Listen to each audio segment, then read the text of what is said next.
Eu sou Eliane, sou biomédica com formação na área de genética. Nós estamos aqui como projeto APAI Brasil, um projeto intitulado Projeto Laços Raros, que foi criado para implantar e melhorar e implementar a saúde nas APAIs do Brasil.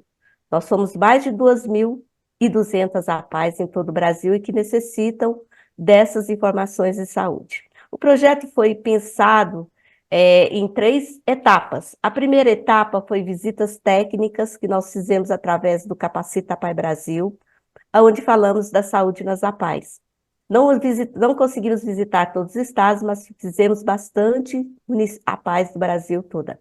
Nesse contexto, surgiu a necessidade também, além de capacitar através de visitas técnicas, nós criamos o curso. Elaboramos um curso de 120 horas e que é composto de 5 módulos, que ele é totalmente gratuito para todas as pessoas das APAIs do Brasil, e que, nesse módulo, ele fala de políticas públicas de saúde, ele fala de programas de saúde em todo o Brasil, e que algumas APAIs possuem, programas de triagem neonatal, programas de doenças raras e centros especializados em reabilitação. No terceiro módulo, vem falando um pouco da parte da genética, um pouco, não muito, da parte da genética, que é uma parte importante para que todos tenham conhecimento, para inserir esse projeto de pesquisa. E o último módulo é a reabilitação. Centros especializados em reabilitação em todos os módulos, intelectual, física, visual e auditiva, porque alguns vínculos de pacientes com algumas doenças genéticas, eles necessitam de reabilitação. Então, é o contexto todo de uma APAI Saúde. Esse módulo é muito importante, esse último, que ele fecha todo o conteúdo. Então, eu convido a todos vocês que estiverem nos ouvindo, que visite o nosso site, podemos compartilhar esse link para que vocês façam a inscrição. Hoje estamos chegando a 3.000 inscritos nesse curso. Então, muitos finalizaram, outros estão a caminho da finalização e outros estão iniciando.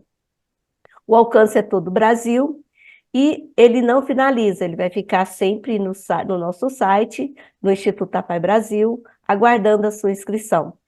O projeto de pesquisa, o qual nós vamos falar em seguida, ele é o módulo mais importante, que realmente, primeiro foi uma introdução técnica do conhecimento da saúde, e nesse segundo momento, nesse terceiro momento, que é a pesquisa, nós vamos falar dela como um todo. A pesquisa foi aprovada através da APAI Brasil, da Comissão de Saúde da APAI Brasil, submetida ao Comitê de Ética, CONEP, que a professora Juliana em seguida vai falar um pouquinho mais, e depois, após isso, vocês inseriram a sua participação.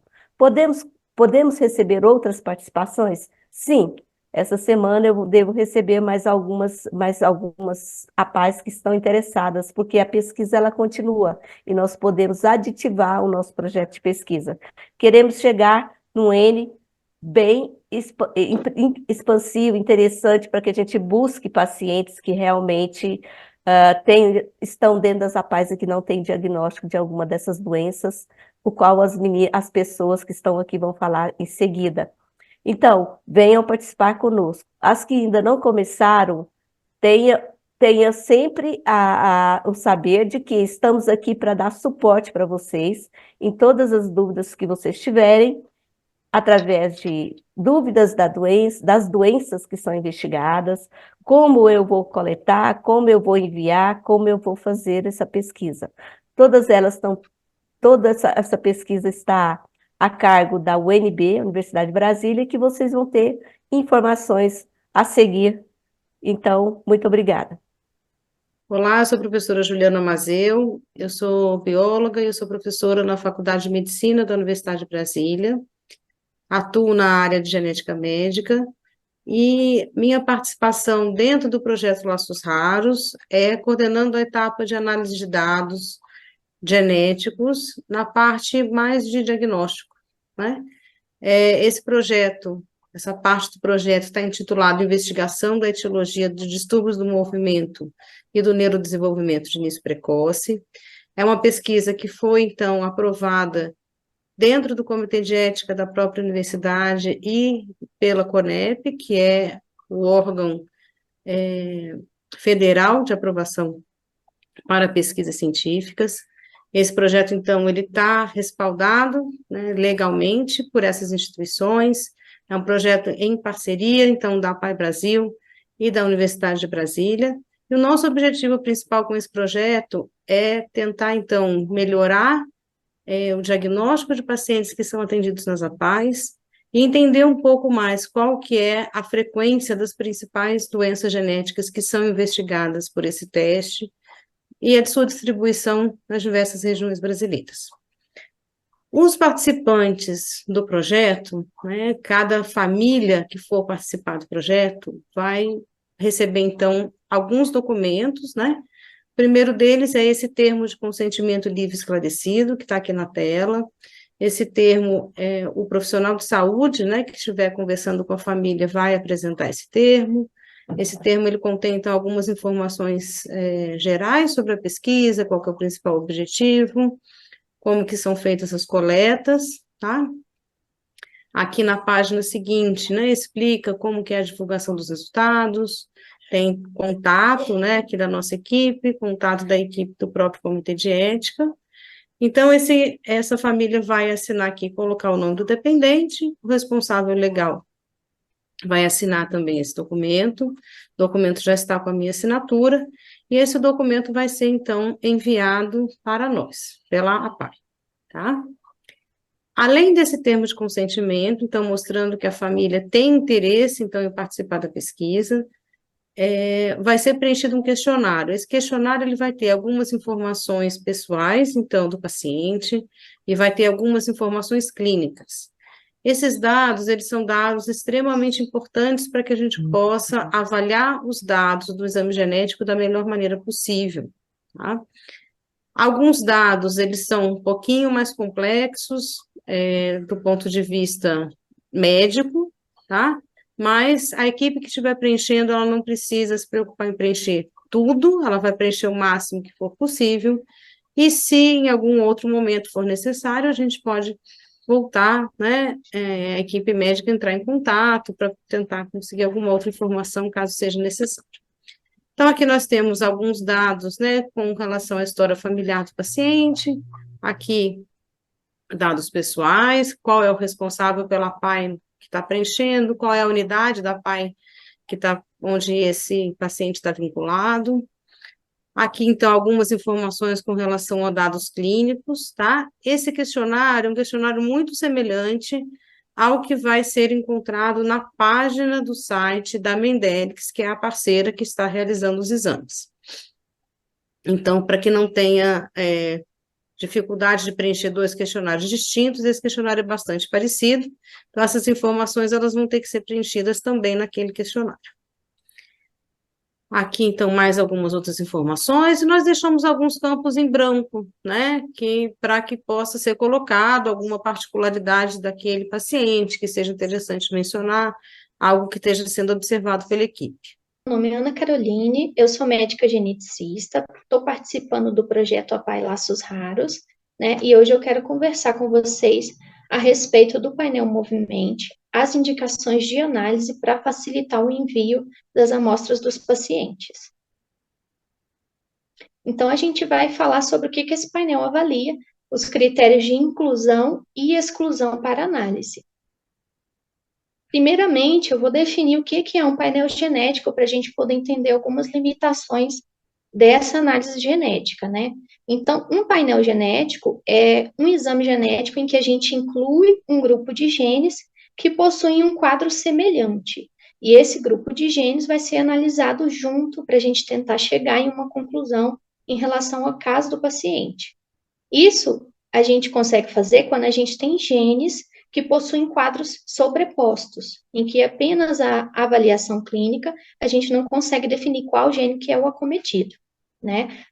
Um painel, ele não avalia todos os genes do genoma, né? Então, a gente tem a limitação de que, em alguns casos, a análise do paciente, o gene acometido, não está incluso no painel, né? Então, nesse caso, a gente precisa fazer uma indicação clínica bem assertiva, e direcionada para que a gente aumente a chance de encontrar a alteração genética do paciente, para que a gente possa tomar a conduta seguinte. Se o quadro do paciente não se enquadra nos critérios de análise, então o exame não tem uma sensibilidade boa. A chance da gente encontrar uma alteração é muito reduzida. Pode acontecer sim da gente encontrar alguma alteração, mas a gente vai ter uma ausência de correlação genótipo-fenótipo, o que pode interferir na interpretação da análise. Um exemplo, usar um painel de genes para displasia esquelética em um paciente que não tem característica de displasia esquelética.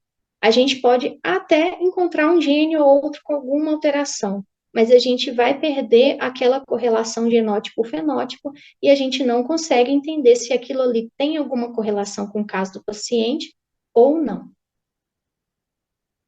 O painel Movimente, ele é usado para a gente avaliar pacientes com atraso de desenvolvimento motor ou hipotonia associado a algum dos seguintes achados. Transtornos de movimento, né? Esse transtorno de movimento, ele pode ser tanto fixo quanto intermitente, né? E aí, dentre os transtornos de movimento, a gente pode ter uma coreia, uma coreatetose, uma tetose, uma mioquimia, uma discinesia ou uma distonia, né? E dentro dos transtornos do movimento não estão inclusos ataxias, tiques ou estereotipias, né? Que as estereotipias muitas vezes são interpretadas como distúrbios de movimento, mas na verdade não são.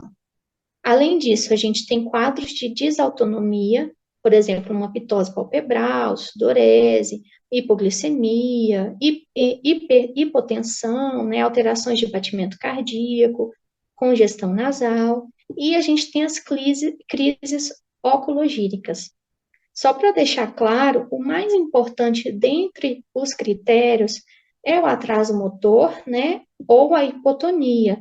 Não necessariamente o paciente precisa ter todos esses 3 critérios associados a esse quadro, mas pelo menos um atraso motor e uma hipotonia é interessante que o paciente tenha para que ele seja candidato ao painel. Critérios de exclusão do painel. Então, a gente sabe que tem algumas questões do paciente em que ele não vai se beneficiar desse painel. Esse painel muito provavelmente será negativo, né? Então, quando o paciente tem uma causa óbvia para aquele transtorno, uma causa ambiental óbvia, por exemplo, um paciente que teve uma infecção congênita, teve uma hipóxia perinatal, teve uma meningoencefalite ou alguma outra doença que possa ter levado ele àquele quadro neurológico, aí ele já não tem o critério para ser analisado. Quando o paciente tem transtorno do espectro autista, então, se o paciente tem suspeita de transtorno do espectro autista ou transtorno do espectro autista isolado, né, ou seja, sem alterações de neurodesenvolvimento ou de transtornos de movimentos prévios a esse diagnóstico, a gente não entra dentro dos critérios para análise, né? Se o paciente tiver alterações cerebrais graves, malformações graves, então ele também não está dentro dos critérios para análise do painel Movimente. E além disso, o mais importante, se o paciente já tem um diagnóstico genético. Então, se o paciente já tem um quadro genético definido, por exemplo, síndrome de Down, né, que eu acabei recebendo alguns casos, síndrome de Down, ou características de Down, ou características de alguma síndrome que seja reconhecível, ou então algum exame genético com alteração prévia, então esse paciente não entra dentro dos critérios de análise do painel Movimente.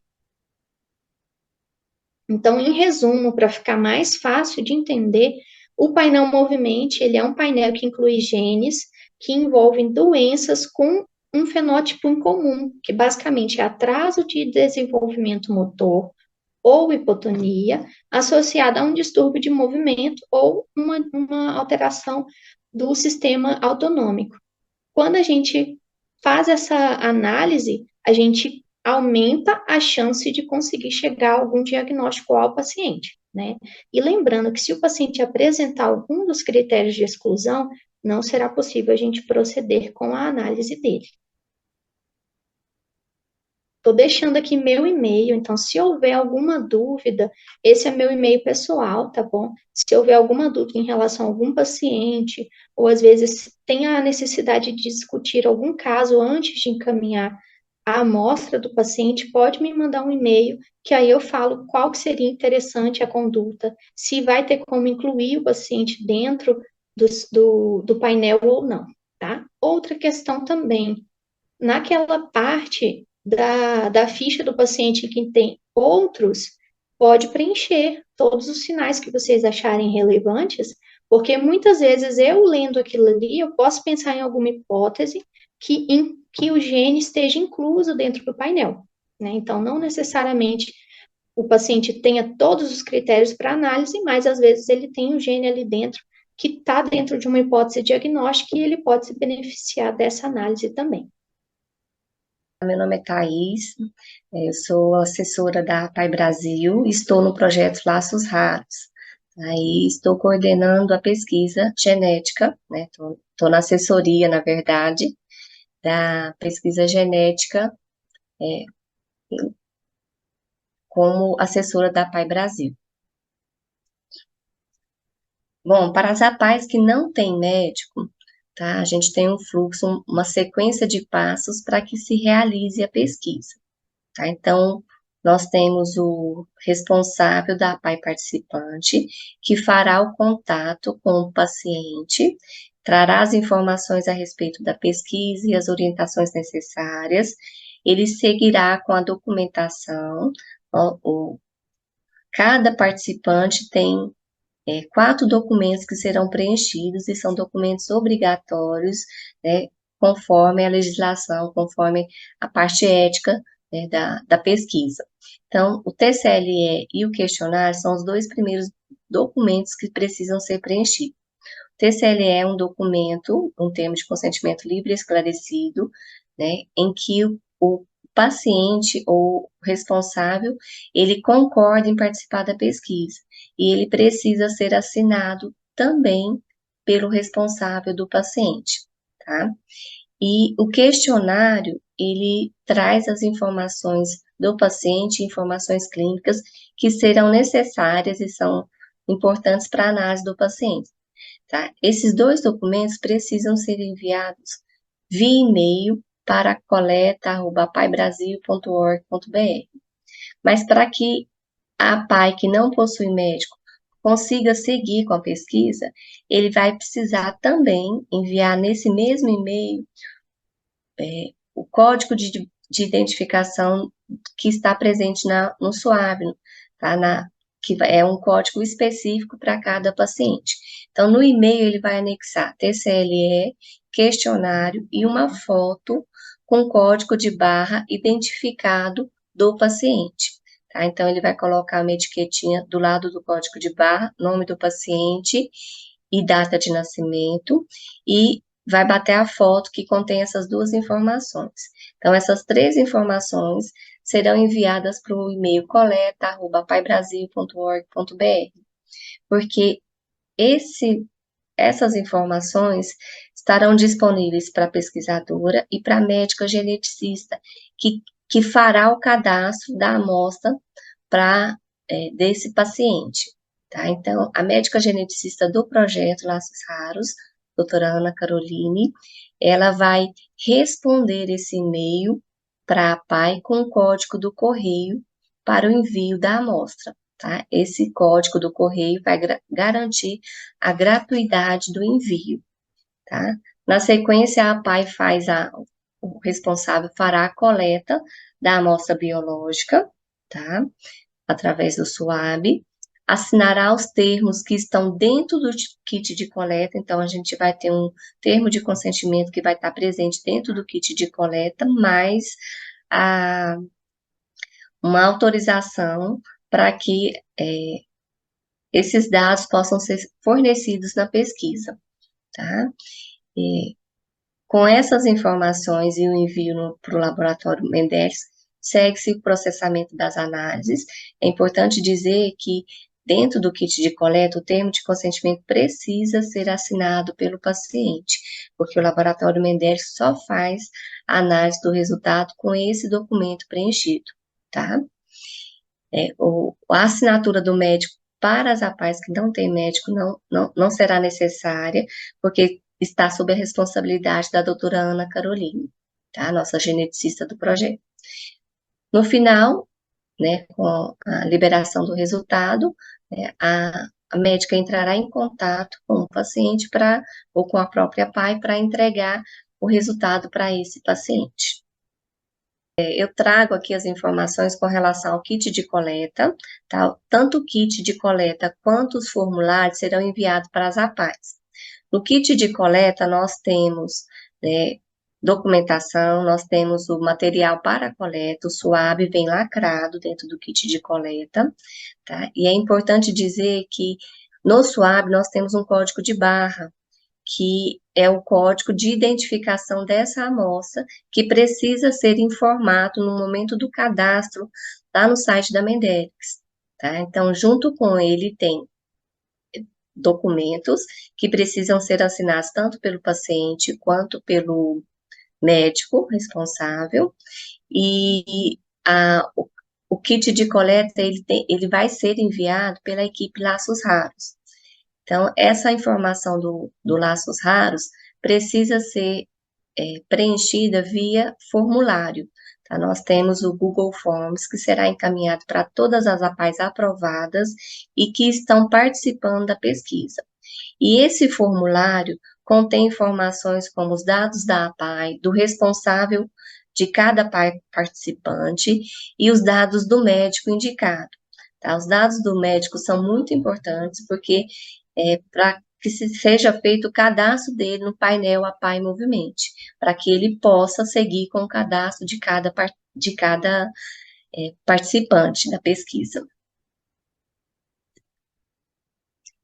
Aqui segue os termos, né? Então, a gente tem o TCLE, que é um termo que precisa ser assinado pela pesquisadora, então ele já vai assinado, mas precisa também da assinatura do responsável do paciente. O questionário com os dados, informações pessoais, informações clínicas desse paciente. E todos os dois documentos precisam ser enviados no e-mail coleta@apaibrasil.org.br. Na sequência do passo a passo para a coleta, nós temos a PAI participante identificou um paciente que tem uma suspeita clínica, tem uma hipotonia associada com distúrbios do neurodesenvolvimento, ele já está com o kit, né, na sua PAI, ele já solicitou para a equipe Laços Raros e já recebeu tanto documentação quanto o kit, ele segue com a coleta. Então, na coleta, tem-se inicialmente a higienização bucal do paciente. O paciente precisa ficar 30 minutos em jejum, sem beber água, sem comer e sem colocar nenhum objeto dentro da boca. E aí segue-se.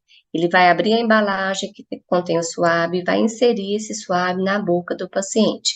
Vai raspar esse SUAB na parte interna da bochecha 10 vezes de cada lado. Né? Quando ele finalizar, ele vai desrosquear esse SUAB e vai inverter para dentro do tubo, para que ele possa, ele coloca o SUAB dentro do tubo, fecha e inverte 15 vezes, porque aí o líquido conservante vai ajudar a conservar a amostra até chegar no laboratório Mendelex. Aqui, mais uma vez, é importante a questão do código de barras da amostra, tá? Esse código, tá? Ele é individual para cada paciente. Dentro do kit também tem uma etiquetinha que você vai colar do lado do código de barra com o nome do paciente e a data de nascimento, que são as identificações da amostra. Esse dado é muito importante, tá? E isso é que garante um resultado preciso com relação à identificação e os processos. Então, a coleta tem que ser feita com muito critério e com os cuidados para que a gente não tenha erros de identificação. Finalizou esse processo, você vai colocar o tubo dentro de um saquinho plástico, dentro do kit de coleta, né, e enviar para o laboratório Mendelex. De forma um pouco mais ilustrativa, eu trouxe um vídeo que explica a respeito da coleta. Realizar o teste com o kit de coleta SUAB é muito simples, rápido e indolor. A coleta pode ser feita na maternidade por um profissional ou até mesmo em casa pelos próprios pais. Veja como é simples. O único preparo para a coleta é não colocar nada na boca do bebê por pelo menos 30 minutos. Leite, chupetas e outros objetos podem interferir no resultado do exame. Insira o coletor na boquinha do bebê e realize uma raspagem interna da bochecha 10 vezes de cada lado, sem remover o tubo da boca. Desrosqueie a tampa, coloque a esponjinha no lado interno do tubo e vire gentilmente 15 vezes para que a esponja absorva o líquido conservante. Identifique o tubo colando a etiqueta com as informações do bebê. Preencha os documentos e coloque tudo de volta dentro da caixinha. Pronto! Agora é só embrulhar e enviar o kit para a Mendelix. Não se preocupe, o material deve ser enviado à temperatura ambiente e possui estabilidade de até 4 semanas.